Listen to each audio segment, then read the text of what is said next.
Welcome to the She Found Motherhood podcast. It's Dr. Alicia here, and I have the pleasure of speaking with Brittany from Birth and Beyond about what a postpartum doula is. Now, I think most of us know what a intrapartum doula is, somebody who supports in that kind of early labor through birth phase and for a short time postpartum.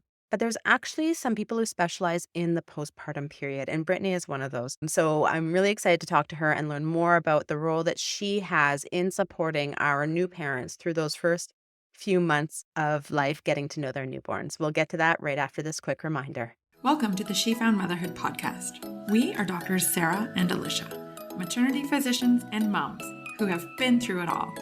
We want to empower you with knowledge so you can have the best pregnancy, birth, and postpartum experience you can. She Found Health and She Found Motherhood is meant for general medical information only. The content of this podcast is not intended to be a substitute for professional medical advice, diagnosis, or treatment. This information does not apply to every situation. If you have questions or if you've received different advice, please contact your healthcare provider. Always seek the advice of your physician or another qualified health provider with any questions you may have regarding a medical condition.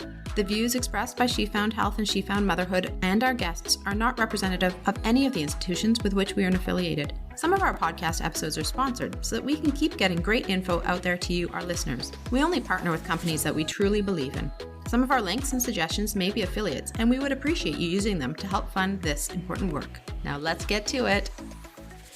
It's Dr. Alicia here, and I have the pleasure of speaking with Brittany from Birth and Beyond about what a postpartum doula is. Now, we often think about doulas being there for the time leading up to birth and around birth and immediately postpartum, but the postpartum doula is actually somebody who's incredibly helpful, and I've suggested to quite a few patients, but I'm really excited to hear from Brittany a little bit more about what that role looks like, how you can support people. Okay, awesome. I just would like to thank you to begin with. You guys are just a tremendous wealth of information and the work you do within the community. I'm just so grateful because quite often I refer a lot of my clients to your podcast and to your Instagram page. And yeah, it's just awesome. So my name is Brittany Porter. I am a postpartum doula in Victoria. I moved to Victoria in 2015 and we packed up our 7-month-old son and we moved across the country in search for this new adventure in the West Coast. Flash forward, I have 3 children, 2 dogs, 1 cat, 3 chickens, and we just love this amazing place that we live in. I am constantly exploring the island. I am a huge advocate for moving your body. I love walking, running, being by the ocean and the trails. And I especially love cooking up new recipes in my kitchen, which kind of leads into my work and the things that I do. I love learning about the human body. I studied biology in school and I fell in love with pregnancy and birth and birthing bodies through some hands-on experience that I gained working in Toronto in a family physician practice and maternity clinic. My journey into motherhood has also ignited this desire to support families postpartum. The past 8 years has just been a whirlwind, raising kiddos, being in a new environment, and navigating the medical system, and leaving behind friends and family. It's during this time that I really realized the importance of support, especially postpartum.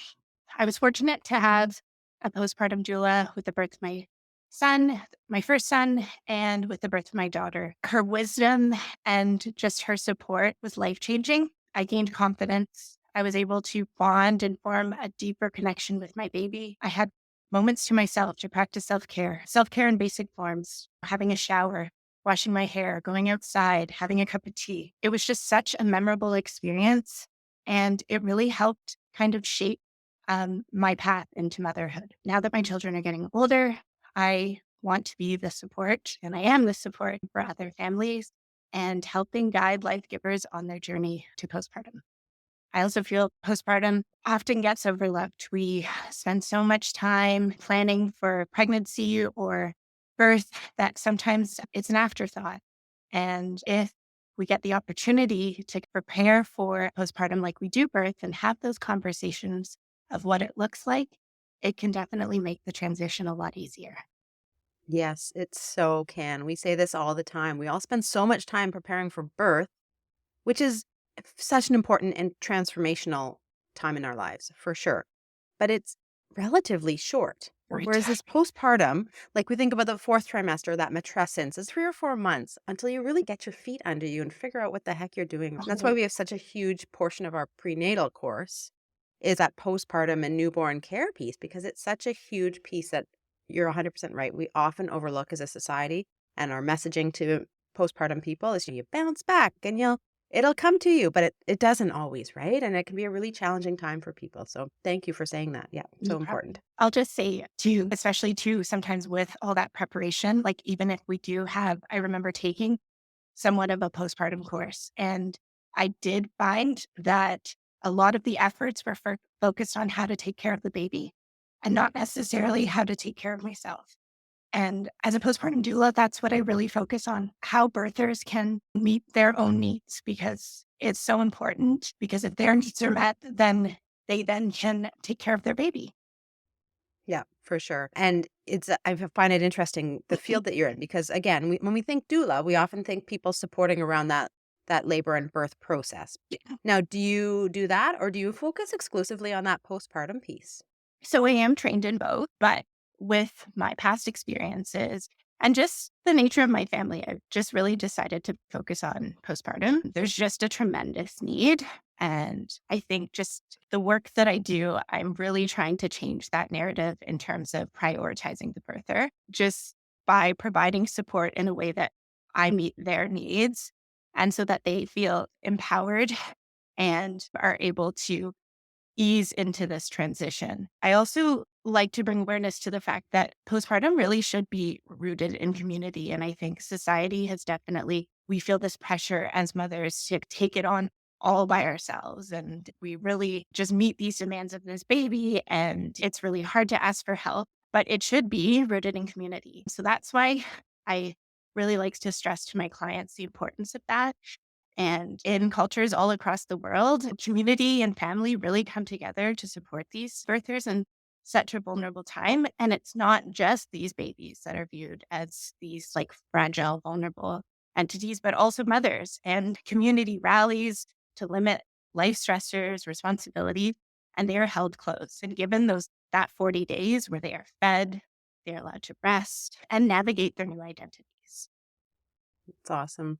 I have a good friend of mine who has had a baby 2 months ago, and she's got a postpartum doula. And I was talking to her the other day and asking her how she was doing. She said it was amazing. I was so tired, and my doula came over, and I had a nap, and she took care of the baby and prepped her dinner and made me a cup of tea and folded the laundry all at the same time. It was incredible. So I'd love to hear a little bit more about what we talked a bit about what a postpartum doula is. So you're there to support the mother, helping to navigate that kind of learning how to care for the newborn, presumably. But what kind of other roles does a postpartum doula do? Like what does your kind of time with a client look like? Okay, so I've taken a few. I'm a trained professional. I am not a medical professional, so I will stress that because I know often with clients there's a bit of confusion. Oh, you're a doula, so you're a midwife, and I'm like, no, that's not what I do. So I leave all of the medical advice, medical tasks, medical diagnosing to the client's primary care provider. But as a postpartum doula, I have varying gifts and strengths that I bring to my work, and it does differ across each postpartum doula. For myself, I am so passionate about cooking and feeding life givers. Nourishment is so essential during those first 40 days with healing, recovery, mood stability, just your ability to cope. When you're hungry, it could just make it even harder. And so I like to take that stress away and provide nourishing meals, snacks, pick up groceries, that kind of things, so you don't even have to think about that. I'm also a huge advocate for movement and body awareness, so I can provide support around how to support your body postpartum, breathing techniques, different movement strategies, getting in and out of bed, and chest feeding. Postpartum doulas have just this wide range of things that we do. I can also be an emotional support. A lot of what I do is listening. Just being that safe, non-judgmental soundboard for clients to process their verse, talk about feelings, talk about what's coming up for them, establish boundaries, help them adjust to their new identity. I can also provide informational and support through a variety of areas, helping with baby basics, soothing techniques, feeding, baby wearing, bottle feeding, And then that practical piece where I can actually be there to hold baby. I can do some like housework, folding, organizing, any of those types of things. Role modeling for partners or support people in that birther's life and showing them how that they can support baby and mother. I will say typically I provide care for about 3 months postpartum. That looks different in some situations, especially depending on when I've been contacted, but typically care within that first year. Awesome. I love that you spoke to the role being a role model for those around, because I think that is one of the huge pieces of kind of that intrapartum or that birth doula I see as part of their role is to help their support person, whether that's a partner or a cousin or a mom or whoever's there to support the birther. So the doula is there to support the birther, but also to support the partner to understand how they can better support their birther. So I love that you're doing that in that postpartum realm as well, because I think we don't have those conversations very frequently, and we don't learn how to communicate, many of us, some people do, but how to communicate our needs in a respectful way to our partners and ask for help from our partners, and and vice versa, offer help when they need support as well, and have those lines of communications and check-ins regularly. We don't talk about that. We don't do that. But that's certainly something that once you become a parent, you realize you really need to have this partnership and this communication and this flexibility within roles that's going to shift over time as your kids grow up, as your life circumstances change. And so I love that you're starting that process by modeling that for people. Curious to understand a little bit about what type of clients you work with. Who are the people who reach out to you? When do they often do that? Would love to hear a little bit about that kind of process. So I will say, typically I'm contacted when a client is already postpartum. And I think there's I'm seeing a bit of a shift, which is what I love because I get the opportunity to kind of plan for postpartum with my clients and establish a relationship and figure out their needs.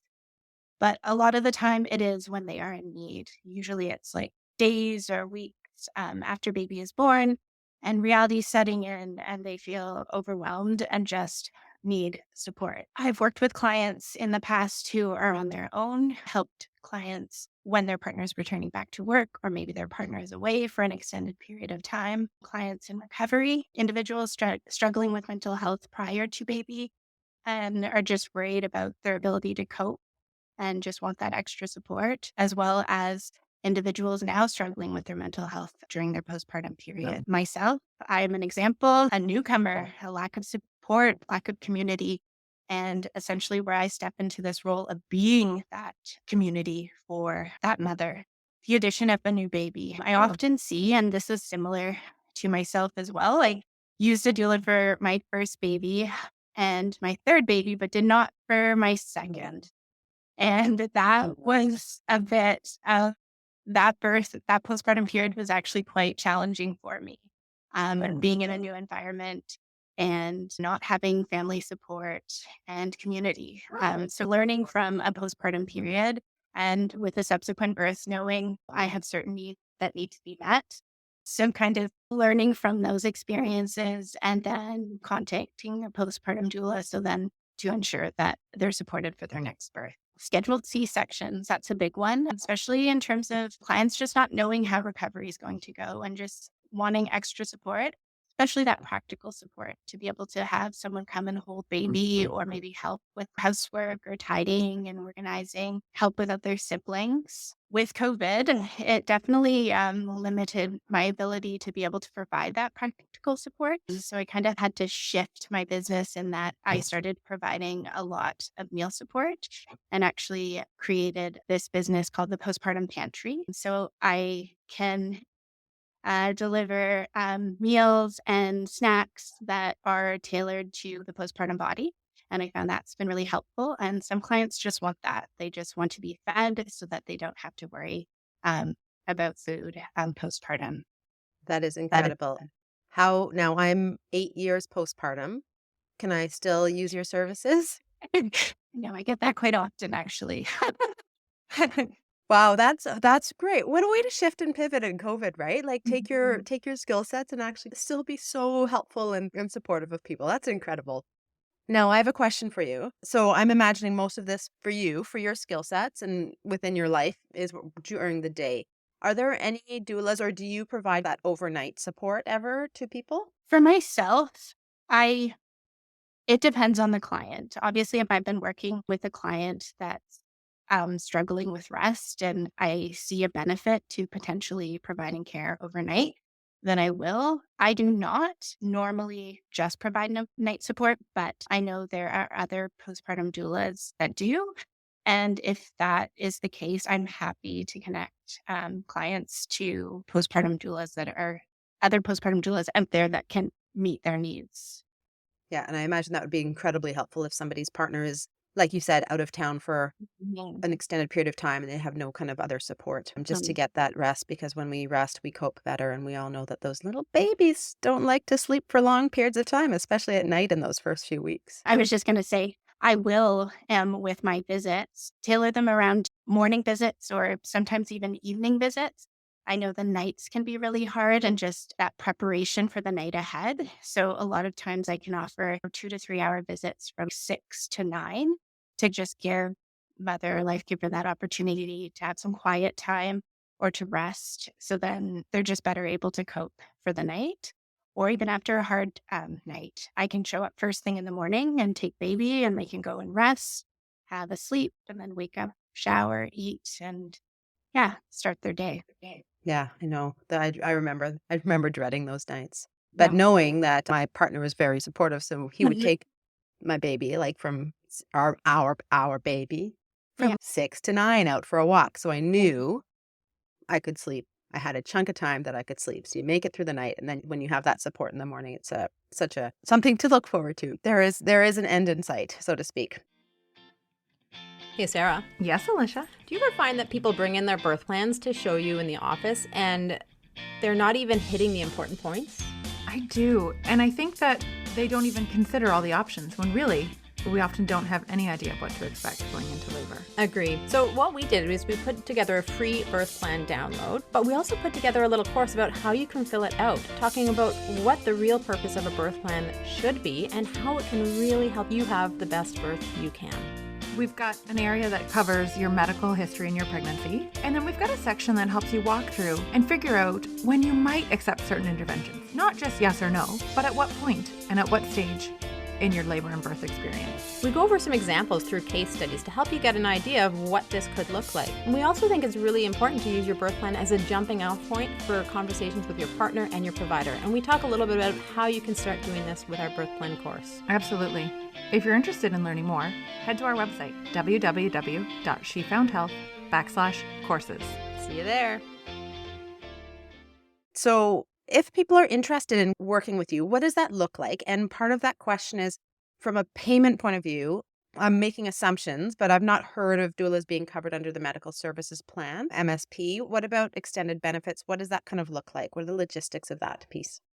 I hope one day that my services will be covered. Unfortunately, neither are options for the work that I do. I will say that I am a part of a wonderful collective called the Nesting Doula Collective, and we offer birth and doula services to Black, Indigenous, and people of color. Essentially, the way we are able to do this is we use a pay it forward model, and our community support our community.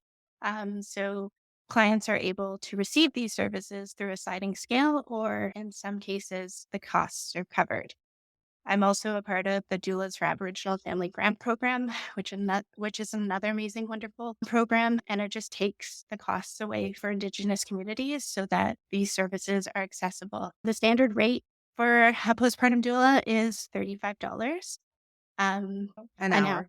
an hour, yes. So I hate sometimes that cost is a barrier. So I always encourage clients to reach out to me so that we can have the opportunity to discuss what funds potentially they have available. In those situations, I find sometimes we might do some postpartum planning. So connect and figure out what they need, talk about what postpartum looks like. And then in the early days, I can provide maybe 1 to 2 visits just to ensure that they're set up. Awesome. Thank you. And anything else that you think is important for our listeners to know about that postpartum doula role? Anything that we haven't touched on today? Um, And I guess part of that is, how do people find a doula and find one that would meet their needs? Because like you said, every all of us have different skill sets. So one of your big skill sets is that nourishing the body, both with healthy food and with movement, whereas other people might have different skill sets. So how do you find a doula that is the right fit for you? so there are a few different avenues that you can do that. There's things through the internet, through DoulaMatch or Doulas International. They have lists of doulas, and usually within each of those, there's profiles for postpartum doulas. The Nesting Doula Collective is another great resource. And same with the Doulas for Aboriginal Family Grant Program. You can also find their list of doulas and their bio profiles. I encourage clients to talk to friends, connect through Facebook groups. Somebody somewhere has used a postpartum doula or a doula, a birth doula that might be able to recommend a postpartum doula. We are out there, and even sometimes just a simple search on Google for Victoria postpartum doula, my website pops up, and so do others. The one thing I will stress, being a postpartum doula is wonderful, but just touching back on that piece of community and that this job should not be done alone. It can be so lonely, but I find that community doesn't necessarily know how to show up for birthers. Or we do in a way that we rush in the early days to see that sweet baby, but then we forget. So just remembering that there are simple ways that family and friends can provide help tailored to what that individual needs, whether it's walking a dog if they have a dog, setting up a meal train, dropping off a cooler, and organizing with friends to, drop off food daily without having to have that interaction, running errands, picking up groceries, dropping off baby supplies. These are all ways that we can show up for birthers and just make their lives easier. Agree 100%. I don't know if you know Dr. Pip from Making Mama Well, but she has a segment in our prenatal course around creating that postpartum support plan. Now, again, it's one of those things that you just don't get until you're in the midst of it, but there are some things that you can start to think about who those people are who would be interested in helping, giving them some options of some roles Mhm. that might fit well with them, and setting all that up beforehand so that you do have a bit more of a smooth transition. Because I think all of us who've never done it before going into birth be like, oh yeah, no, it'll be easy. The babies will sleep. Blah, blah. Breastfeeding's easy. It's all so easy. And then reality hits, and you're like, why does nobody talk about this? And part of it is we do talk about it, but sometimes we're just not ready to hear it, or we focus so much on that birth process as opposed to preparing for that postpartum piece. So I think that's exactly what you said. So reach out to your supports, find out what they like to do, and use those skill sets. Get your brother to pick up your toddler and take him to the park, and they'll have a grand old time playing, and then you get a little bit of time with your baby, right? There's so many options out there. And I think our society has set us up for failure in a sense of Mhm. having setting us up for expectations that are unrealistic. And going back to what you said earlier, that whole piece of community is so incredibly important. And back in the good old days, and like you said, many cultures, it's a family event. Having a baby is a family event, and your family and your community surrounds you and helps you and supports you. But many of us in our current state don't have that around us. And so we have to create that, and we have to intentionally create that moving forward. Especially for individuals that lack community and family. We can be a great resource for connecting to community support groups. I can come with you to a baby group if that makes you feel more comfortable. I'm just helping you create that community. We are always there to do that as well. Yeah, that's an awesome idea. Brittany, thank you so much for joining me today. Where can people find you if they want to reach out with questions or talk to you about getting support? Where can people find you? So I do have a website. It's birthandbeyond.ca. And yes, I'm available through my email. My phone number is there. Yeah, please reach out. I love to talk about all things postpartum and help you plan for your postpartum period. And if somebody is pregnant now and thinking, okay, Brittany sounds amazing, I want to hire her to support me in that postpartum time, what point in their pregnancy should they actually reach out to you? Typically, clients reach out around 5 to 6 months, and that gives us the opportunity to connect a couple times and create that plan for what postpartum looks like. I know we can't completely plan for it, but just to have those discussions about food and rest and newborns and what they're like, mental health, just talk about it all, just so they have a rough idea of what to expect. Awesome. I love that. Great. Thank you again, Brittany. I really appreciate your time today. You so And much. yeah, I look forward to hearing about all of the people who get to be supported by you. Oh, thank you so much. This was wonderful. Thanks for listening. Make sure to check out our website at www.shefoundhealth.ca and to sign up for our community for weekly bump blasts. Make sure to check us out on Instagram or Facebook at she.found.motherhood and head on over to your favorite podcast app and leave a review and a 5-star rating. If you enjoyed this podcast, take a pic of yourself listening to it and share it on social. Make sure to tag us on it so we know to keep making them.